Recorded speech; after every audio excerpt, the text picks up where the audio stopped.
On tonight, I'd like to address a subject matter that has been a part of my conversation with so many people here recently, so much so that I felt it pertinent to address this in a larger context with all of us. And that is, we have gotten back to being busy. As we started the pandemic, people were saying things like how much they were enjoying the downtime. They were working in their yard.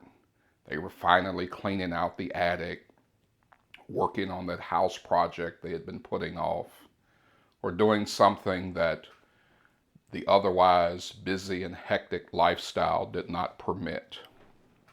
Being busy almost sounds like a fashionable thing to say. You ask people how they're doing, and people just say, "Oh, I'm so busy." It's trendy, it's fashionable.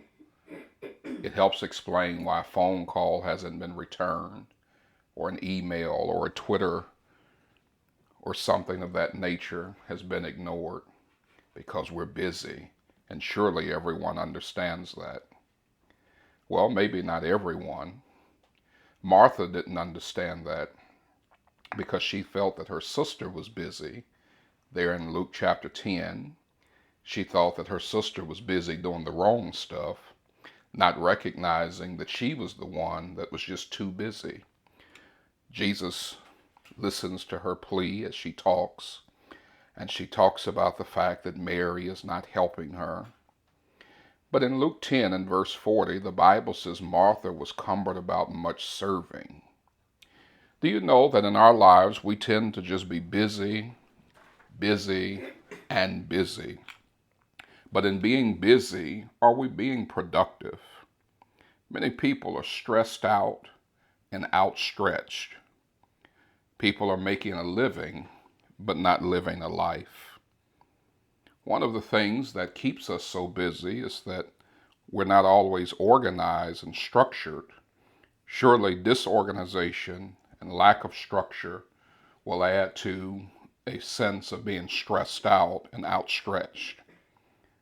Some of the factors that contribute to us being so busy is, number one, we have too many things to do, and we feel like we don't have enough time and or energy to do all of those things.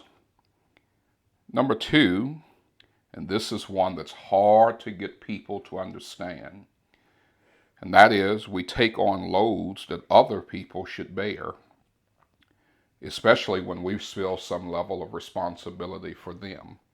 It may be our children or grandchildren. It may be even adult children or grandchildren. But we feel so much responsibility for their life, their choices, their outcomes, and desiring them to be happy, desiring them to be stress-free. If we're not careful, we stress ourselves out. Number three, we're busy because we're troubled by unexpected life events and life experiences.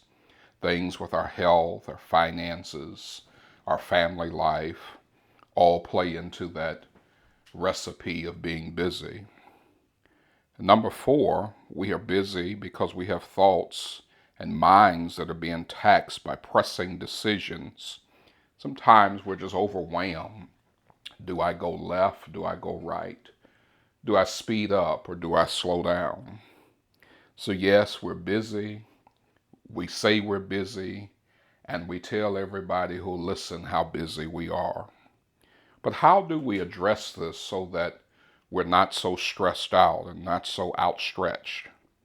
Well, number one, we have to learn how to prioritize some things in life. Take some time and look at your schedule and figure out what is essential. You can't do everything. I often say you don't have an S on your chest for Superman or Superwoman. And if there is an S inscribed on your chest, it may be for stress. It may be for struggling. It may be for straining. So prioritize the essentials. Second, process. Many of times our sense of being stressed is because we allow our emotional side to dominate instead of allowing our cognitive side to process. We need to think through things, contemplate, reflect, decide, make choices, using more of our intellectual capacity and not just being emotionally reactive can help us to better manage the realities of our lives that otherwise stress us out and have us outstretched. Third, think about the principles that you want to guide your life. Allow your personal values to govern the direction of your life. If something does not fit your value system, it should not fit your schedule.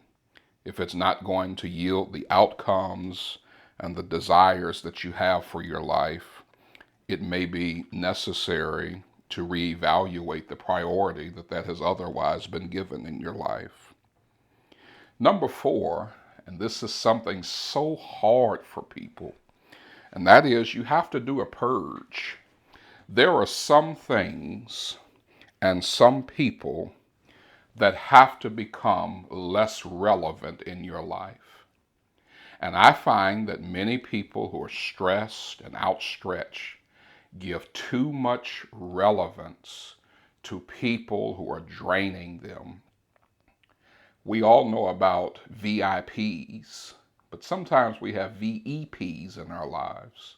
Very exhausting people. It may be necessary to let exhausting people exhaust themselves.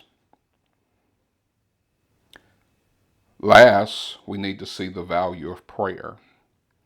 One would say, well, Brother Gibbs, why didn't you mention prayer first? In this context, prayer is mentioned last, not because we're belittling or diminishing the value of prayer, because we certainly need God's grace to withstand the things in our lives, and we need His guidance to help us to make it through. But we mention prayer last because so often we want God to do everything, and we take no ownership or responsibility for what we should do. If you spend some time doing your part, you can trust that God will do His part. If you prioritize, if you process, if you evaluate your principles and do that one thing that is so hard for people to do, purge some things from your life. You can't do everything. And purge some people, make them less relevant in your life. It may not completely take away all of your stress factors, but it'll certainly turn down the temperature some so that you are not boiling over with anger and frustration at everybody around you and everything in life, because maybe you need to take some time for you. And saying yes to yourself may mean saying no to others. And then God will give you by grace what you need to do the things that He wants you to do. We are stressed out and we're outstretched, but we can make a change, but we have to own that and start today. This has been another installment of A Few Minutes with the Minister.